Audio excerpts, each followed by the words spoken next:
दिसंबर का महीना hardwood cuttings लगाने के लिए काफ़ी अच्छा माना जाता है। जिस तरह के बोगनविलिया, गुलाब, नींबू, अंजीर जितने भी बड़े दरख्त या बेलें बन जाती हैं, उनकी मोटी मोटी सी ब्रांचेस हम दिसंबर के महीने में ग्रो कर सकते हैं, लेकिन पॉली हाउस के अंदर। तो मेरे पास ये चाइनीज़ बोगनविलिया है जिसको लाल रंग के छोटे छोटे से फूल लगते हैं। फूल लगे या ना लगे, इसके पत्तों की ब्यूटी ही हमारे लिए काफ़ी है। देखने पर काफ़ी खुशी भी मिलती है और ये एक बॉन्साई भी बन जाता है। ये ऑटोमेटिकली ही मेरी इस क्यारी के अंदर उग पड़ी थी यहीं पर। मे भी किसी परिंदे ने इसके सीड खाए होंगे और यहाँ पर आने के बाद उसने बीट कर दी होगी, तो बीट से ही एक सीड जर्मिनेट हो गया। मतलब उसकी पूप से ही एक बीज निकला और वहीं से वो जर्मिनेट होना शुरू हो गया इस मिट्टी के अंदर। क्योंकि अगर मैंने इसको खुद लगाया होता बेल को यहाँ पर, तो एक कोने में ना लगाता बल्कि एक सेंटर में लगाता, ताकि इसकी रूट्स अच्छे तरीके से डिवेलप हो सकें। लेकिन ये बहुत ही अजीब तरीके से यहाँ से ग्रोथ शुरू की और थोड़ी सी बड़ी हुई तो मैंने इसको सपोर्ट दे दी। बांस की स्टिक की सपोर्ट देने की वजह से ये ऊपर वाली साइड पर ग्रोथ कर रही है। ये काफ़ी बड़ी हो गई थी। 2 बार मैंने इसकी ट्रिमिंग की है। तो जहाँ से इसकी ट्रिमिंग करते हैं, मतलब जहाँ से इसकी ब्रांच को काटा जाता है, तो फ्यूचर में वहाँ से और ब्रांचेस निकलना शुरू हो जाती हैं। मतलब एक काटेंगे वहाँ से 3 से 4 शूट्स निकलेंगी। तो चलिए फिर आज इसकी कटिंग लगाकर देखते हैं दिसंबर के महीने में। अगर आप भी लगाना चाहते हो, अनार की कटिंग हो या किसी भी किस्म के पौधे की कटिंग लगाना चाहते हैं जो सख्त लकड़ी होती है, तो दिसंबर और जनवरी का महीना सबसे आइडियल समझा जाता है उनके लिए। मोटी सी कटिंग काटिए, उसको मिट्टी में लगाएं और उसको पॉली हाउस के अंदर रख दें। लीजिए जनाब, ये 2 कटिंग्स हमारी हो गई हैं और यही काफ़ी हैं हमारे लिए। अब जहाँ से इसको हमने काटा है, तो फ्यूचर में यहाँ से और ब्रांचेस निकलेंगी। यहाँ से इस एरिया को याद रखिएगा आप, यहाँ से कोई शूट नहीं निकल रही है। और जब तक इसकी कटिंग की रूटिंग शुरू होगी, तब तक यहाँ से और भी ब्रांचेस निकल चुकी होंगी। और इसके ही आगे से हमने और काट ली है। मतलब एक ही ब्रांच के 2 हिस्से हमने किए हैं जिसको हम लगाएंगे। तो इसका भी रिजल्ट देखेंगे यहाँ से कितने शूट्स निकलते हैं फ्यूचर में। फ़िलहाल के लिए यहाँ पर आप देख सकते हैं ये 1 और 2 3 यहाँ से शूट्स निकल रही हैं। लेकिन हम इसके ऊपर फोकस रखेंगे और देखेंगे कितना अच्छा रिजल्ट मिल सकता है हमें यहाँ से कटिंग करने पर।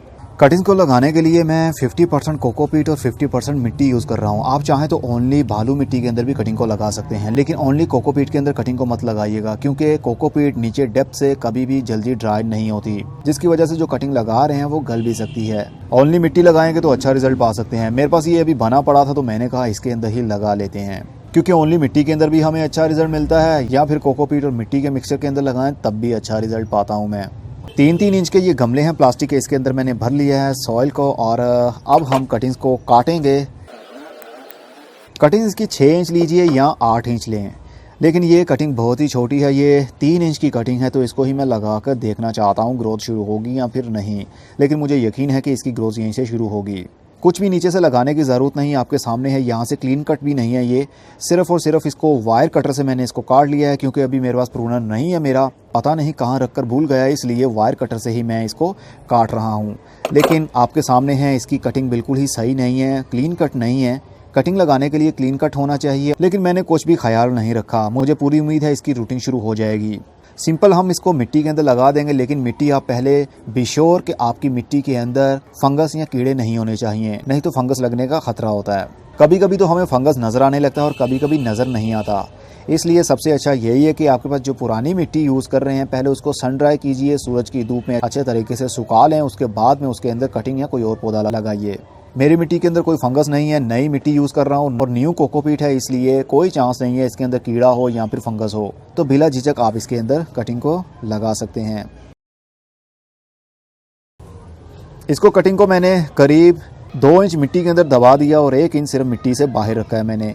ये 3 यहाँ से शूट्स निकल रही थी, टहनियाँ थी 3, तो तीनों को मैंने काट दिया है। पूरा नहीं काटा है, सिर्फ इतना काटा है ताकि यहाँ से फ्यूचर में कई और ब्रांच भी निकल पाए। और पत्तों को भी नहीं काट रहा हूँ मैं। थोड़ा सा पटक लीजिए ताकि एयर पॉकेट्स ख़त्म हो जाएं। इसके पत्तों को मैं काट रहा हूँ।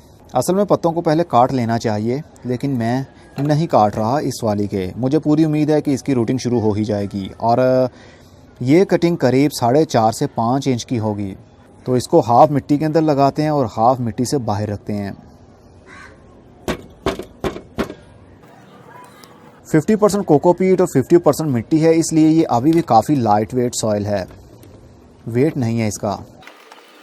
अगर आप चाहें तो एक ही गमले के अंदर 4 से 5 कटिंग्स भी लगा सकते हैं, लेकिन जब उनकी रूटिंग शुरू हो जाती है और पौधों को हम जब शिफ्ट करने लगते हैं, मतलब कटिंग को सेपरेट करने लगते हैं, तो बहुत सारे आफ्टर ट्रांसप्लांटिंग वो पौधे सर्वाइव नहीं कर पाते। इसलिए सबसे अच्छा ये है कि इंडिविजुअल एक ही कटिंग को ही आप गमलों के अंदर लगाकर ग्रोथ शुरू करवाएं, ताकि 0% चांस रहे कि आपकी कटिंग शिफ्ट करने के बाद ख़राब हो जाएगी या जल जाएगी। ये सबसे सेफ मेथड रहता है उनके लिए जिनको ज़्यादा एक्सपीरियंस नहीं है। लेकिन अब तो मुझे थोड़ा बहुत एक्सपीरियंस हो गया है, इसलिए मैं इंडिविजुअल भी लगा सकता हूँ और साथ में गैदरिंग भी करवा सकता हूँ उनकी, मतलब टुगेदर काफ़ी सारी कटिंग्स लगा सकता हूँ बंच में। चलो ये सॉफ्ट कटिंग है, इसको भी हम लगा कर देखते हैं। जो ग्रीन कटिंग हो बहुत कम चांसेस होंगे उसके कि उसकी रूटिंग शुरू हो, क्योंकि हार्डवुड जो होती है उसके अंदर काफ़ी विल पावर मौजूद होती है, इसलिए उसकी रूटिंग जल्दी शुरू हो सकती है।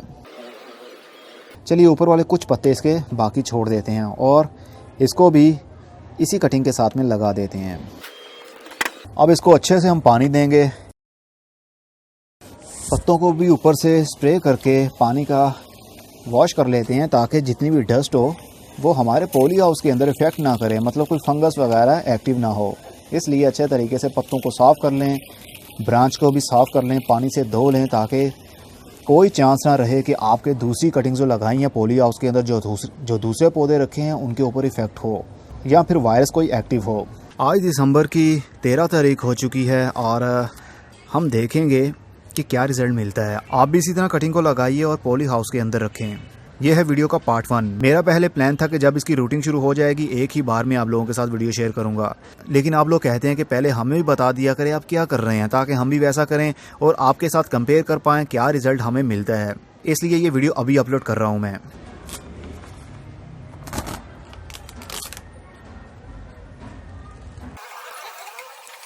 पॉली हाउस के अंदर काफ़ी नमी बनी रहती है, जिसकी वजह से उसकी रूटिंग जल्दी ही शुरू हो जाती है और जो पत्ते खिले हुए हैं वो वैसे के वैसे ही रहते हैं। बहुत आहिस्ता से धीरे धीरे से झड़ते हैं, वो एकदम से ब्राउन होने के बाद में कटिंग मुरझा नहीं जाती। इसलिए पॉली हाउस का बहुत ही अच्छा फ़ायदा रह सकता है आपकी कटिंग को ग्रोथ करवाने के लिए।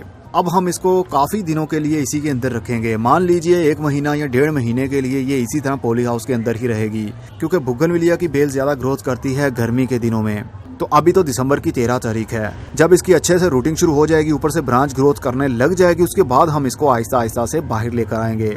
पानी आपने हर वक्त इसके अंदर इतना रखना है कि मिट्टी हल्की सी गीली रहे, बहुत ज़्यादा पानी नहीं देना और ना ही बहुत कम पानी। पॉली हाउस के अंदर वैसे भी बहुत कम पानी की ज़रूरत होती है, क्योंकि पॉली हाउस के अंदर हवा नहीं जा पाती ज़्यादा, इसलिए मॉइस्चर बना रहता है। जो आपको अभी सिम्टम दिख रहे हैं, ये शॉपर के अंदर वाली साइड पर काफ़ी ह्यूमिडिटी इंक्रीज़ है। अगर आपके पास पॉली हाउस नहीं है तो किसी भी शॉपर से आप गमले को कवर कर सकते हैं, लेकिन कवर करते टाइम ये ख्याल रखिएगा कि कटिंग शॉपर के साथ या पत्ता शॉपर के साथ टच नहीं होना चाहिए। अगर वो टच रहेगा तो फंगस एक्टिव होने का ख़तरा होता है, वहाँ से पत्ता गल जाएगा तो उसकी रूटिंग शुरू नहीं हो पाएगी और बहुत ज़्यादा नमी इंक्रीज़ होने की वजह से भी आपकी कटिंग गल सकती है। होपफुली आप भी इसी तरह कटिंग लगाएंगे और मुझे रिजल्ट दिखाएंगे। अब मैं चलता हूँ, खुदा हाफिज़, goodbye, see you and tata, और अपना बहुत सा ख्याल रखिएगा। अब मिलेंगे पार्ट 2 में।